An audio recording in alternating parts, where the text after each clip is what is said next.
Every financial story teaches something. Today's story begins with Sandra Ruiz. Sandra managed a retail store, which meant she spent her days solving other people's problems, calmly, one after another.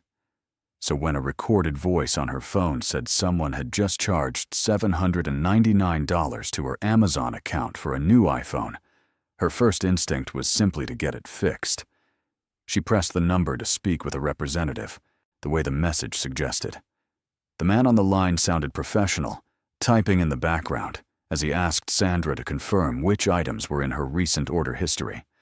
He said the charge was clearly fraudulent, and that he could reverse it immediately.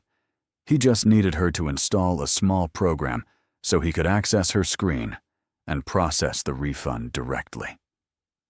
Sandra was already opening her laptop when something about the request caught up with her.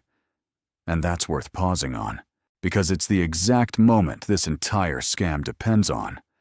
No legitimate representative from Amazon, Apple, or any major company will ever ask to remotely access your computer to process a refund.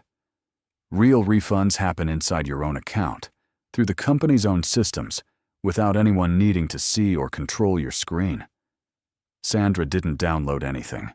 She told the man she'd call Amazon back herself, using the app already on her phone. There was no unauthorized charge. There was no $799 iPhone order. Amazon's own support confirmed the account was untouched. What Sandra had run into is one of the most reported business impersonation scams in the country.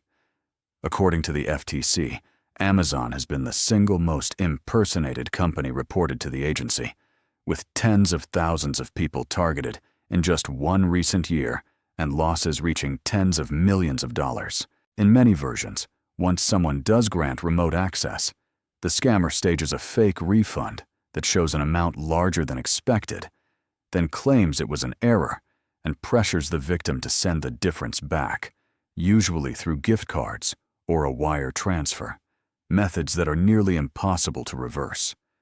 Sandra reported the call to the FTC and blocked the number, though she'd learned later that blocking rarely helps for long since these calls typically come from constantly changing numbers. What she kept coming back to afterward wasn't how convincing the call sounded. It was how ordinary the ask felt in the moment.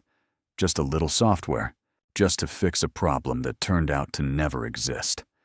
A real company will tell you what's wrong with your account inside your account. It will never need to see your screen to prove it. Financial protection rarely begins with money. It begins with knowledge. I'm Daniel Brooks. This is American Financial Stories. Knowledge is your first line of financial protection.